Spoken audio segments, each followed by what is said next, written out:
India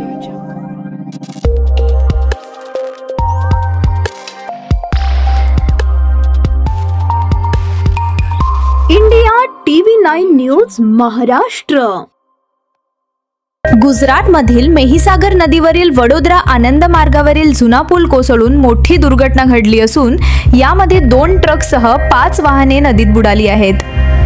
या भीषण अपघातात आतापर्यंत 7 जणांचा मृत्यू झाला असून 3 जण जखमी झाले आहेत। 4 जणांना सुखरूप वाचवण्यात यश आले आहे।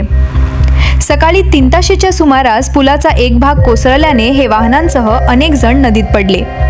माहिती मिळताच प्रशासन, अग्निशमन विभाग व गोताखोर घटनास्थळी पोहोचले असून युद्ध पातळीवर बचाव कार्य सुरू आहे। ही दुर्घटना झालेला पूल तब्बल 43 वर्ष जुना असून तो महिसागर नदीवर बांधण्यात आला होता। पूल जीर्ण झाल्याची तक्रार गेल्या अनेक वर्षांपासून करण्यात येत होती, तरीही त्याकडे दुर्लक्ष केल्याचा आरोप स्थानिकांकडून करण्यात येतो आहे। सौराष्ट्रातून येणारी वाहने टोल टाळण्यासाठी याच मार्गाचा वापर करत होती। पावसाळ्यापूर्वी कोणतीही तपासणी किंवा दुरुस्ती न करता हा पूल वाहतुकीसाठी खुला ठेवण्यात आला होता। दरम्यान पुलाच्या शेजारी नवीन पूल बांधण्याची योजना मंजूर झाल्याचे सांगितले जात असले तरी त्याचे काम अद्याप सुरू झालेले नाही। जिल्हा प्रशासनाकडून सध्या कोणताही पर्यायी मार्ग उपलब्ध नसल्याचे सांगण्यात येत आहे। हा पूल गंभीरा पूल म्हणून ओळखला जातो आणि आत्महत्येचे ठिकाण म्हणूनही प्रसिद्ध होता।